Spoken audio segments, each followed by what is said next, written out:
Luka Doncic had quite an impressive stat line in a losing effort in this year's finals, but this series proved there's a lot more to the game than just what you see on the box score, and while we all know Kyrie Irving struggled mightily, Luka himself showed in this year's finals that he is not ready to lead his team to a championship. Luka averaged 29 points per game, nearly 9 rebounds, 5.6 assists, and 2.6 steals per game, while shooting a little over 47% from the field, but his heliocentric style is not a way to get the rest of his team in rhythm. These stats look amazing, but there are also other stats you can see on the box score that are not good, and there are also things Luka needs to work on that go beyond what you can see on the box score. The Boston Celtics exposed everything that's wrong with heliocentric basketball with their switch everything defense, forcing Luka into a rash of turnovers, particularly in games 2 and 5, and to take some tough shots as he shot just 24% from 3. Defensively, I've never seen a superstar get targeted on defense as much as Luka did. No matter how bad Kyrie was, or even while seeing the supporting cast wasn't good enough either, Luka gets no passes here. Luka's heliocentric style just isn't ideal for winning a championship. Of course, it's possible because LeBron has 4 rings and Luka idolized LeBron growing up, so it makes sense where he got his play style from. Here's the thing, LeBron may have lost 6 finals with that style, and even with those super teams he created, his conditioning was never a problem. Luka's conditioning not being good enough was on full display in this series. Also, LeBron is a great cutter when he wants to do it, something Luka just doesn't have the athleticism to do. So with that in mind, Luka should find other ways to be more effective without the ball, like maybe setting more screens. Another thing, unlike Luka in this year's finals, LeBron, when he won championships, I know not at all these days, but when he did win, he was playing defense. Let's also please not use the injuries as an excuse for Luka, since he was able to grind it out to get to the finals through much tougher opponents than the Celtics faced on their way to the finals. Why make those excuses now? You know what else is a problem we didn't really see with the Mavs in previous rounds? The Mavs have played at a much faster pace this year than any other year where they've had Luka on their team. Luka's slow-footed, and that'll never change no matter what he does. The guys he's playing alongside now want to get out and run, but that's not Luka's game. You can win with the style Luka plays with, but it's just not ideal, and if you're going to win with this style, you need the perfect personnel for it. The Mavs have had better personnel than they've ever had in any other year they've been playing with Luka Doncic, but it's still not perfect. The Celtics may not have the ball movement of the 2014 Spurs, the Warriors in their dynasty years, or the Nuggets either, but they have 2 5-out centers in Al Horford and Kristaps Porzingis. Then there's Drew Holiday as a guard who can operate in the dunker spot, which the Mavs don't have. There is still a lot more off-ball action for the Celtics than there is for the Mavs, and when one guy dominates the ball as much as Luka, it gets guys out of rhythm. When they do get the ball, they don't have the ability to create their own shot like Luka or Kyrie, so it's not something you can ask of them. If you just look at Basketball Reference, 2.6 steals per game and the lowest defensive rating of any Maverick that got meaningful minutes, you might think Luka wasn't so bad on defense. If you actually watch the games or even a few highlights, you would think that's a cone out there. The Celtics just blew by him at will. I've never seen a superstar get targeted on defense this much in the finals. You know what is a defensive stat that exists but won't show in a box score, and this definitely doesn't surprise me one bit. Luka allowed the highest blow-by percentage on drives in a series in the last 10 years in this year's finals. The next two are also Luka this year against the Clippers and OKC. I actually thought Luka stepped it up on defense before the finals. I never thought he was elite on defense, but good enough until we got to the finals. So the blow-bys allowed percentages actually do surprise me a little bit against the Clippers and Thunder, but against the Celtics, it doesn't surprise me one bit. I also still can't believe he tried to take a charge in Game 3 when he had 5 fouls. There's absolutely no reason for a player of Luka Doncic's caliber to not know you don't take a charge when you're 1 foul away from fouling out. I, as a guy who never played in the NBA, know that, but he doesn't know that? Come on! Most of the time, taking a charge is something you love to see your guys do, sacrificing your body to get your team the ball back. With 5 fouls though, you cannot put yourself at risk of fouling out, period. talented. I just don't know how Luka didn't know that. Even guys like Dirk Nowitzki and Nikola Jokic, fellow white Europeans who are known for being offensive superstars and not known for their defense, when they won their championships, sure, they had other guys around them lead the way on defense, but they themselves were good enough to not get targeted at will like Luka was in these finals. Luka may never develop into a speed demon, and that's fine. That's something you can't teach. He is what he is in terms of mobility as a grown man. He can find ways to make up for what he lacks physically. In fact, he needs to. Larry Bird was never the greatest athlete in the world. He wasn't the worst athlete, but he was far from being an athletic demigod. He made up for what he didn't have athletically by being smart and gritty. Let's please never ever compare Luka Doncic to Larry Bird ever again. I never liked the Larry Bird comparisons in the first place because Larry Bird actually played off of the ball, and while not the best athlete either, he still was a better athlete than Luka. Larry Bird was also amazing at getting the rebound and then looking to push the ball. Luka doesn't do that. Bird also made quicker decisions with the ball. Bird was a way better free throw shooter. He never had a season where he shot under 80% from the line, while Luka never shot 80% or better at the line in any season he's ever played, and Bird most certainly never had a playoff series in his career where he shot under 60% from the line. Luka really shot 59% at the free throw line. Like, bro, is your name Shaq? Larry Bird also never had a problem with making the extra effort, while Luka, we saw it all series. Those of you watching this who are old enough to have seen Larry Bird play, he certainly didn't complain nearly as much as Luka, right? As a leader of your team, you cannot whine about officiating as much as Luka does. What do you know about wine?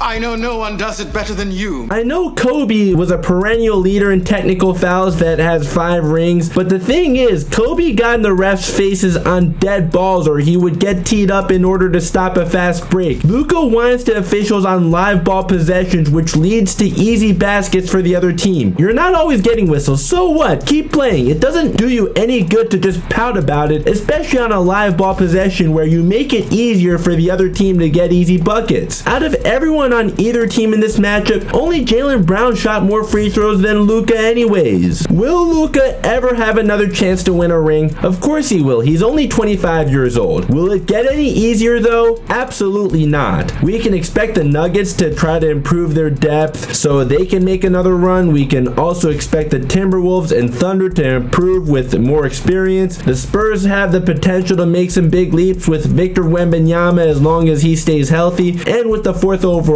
pick this year. The Houston Rockets were a 500 team and they have the 3rd overall pick this year. There's no guarantee Luka will ever make it back. Charles Barkley and Allen Iverson are the first 2 superstars of the past to come to mind that made the finals once only to lose to the better team and never make it back. With all this said, I do also have to give the Boston Celtics credit for the amazing defense they played.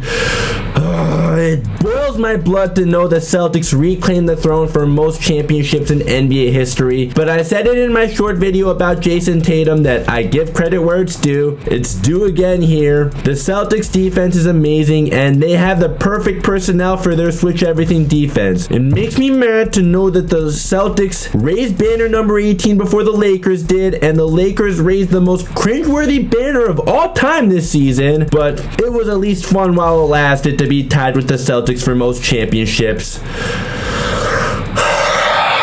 Congratulations to all Celtics fans who may be watching this, even though I'm definitely not happy about it. So that's all for this video. I still think Luka is one of the best players in the league, and he will be for a long time assuming he stays healthy. What he did to get to the finals absolutely was impressive, but once he got to the finals, he wasn't good enough. There are things he needs to do better, and it's not just with his skill set that he needs to improve on. What do you guys think though? I look forward to reading your comments down below. If you enjoyed this video, a like would be really appreciated, and if you could please consider subscribing and turning on notifications. Welcome to the team, and if you're already subscribed, thanks for your support as always. Links to my social media are down below if you want to see my more immediate reactions to what's going on in the sports world. If you'd like to see my most recent video or the one that YouTube recommends, both are up above. Thanks so much for watching, and I'll see you in the next video.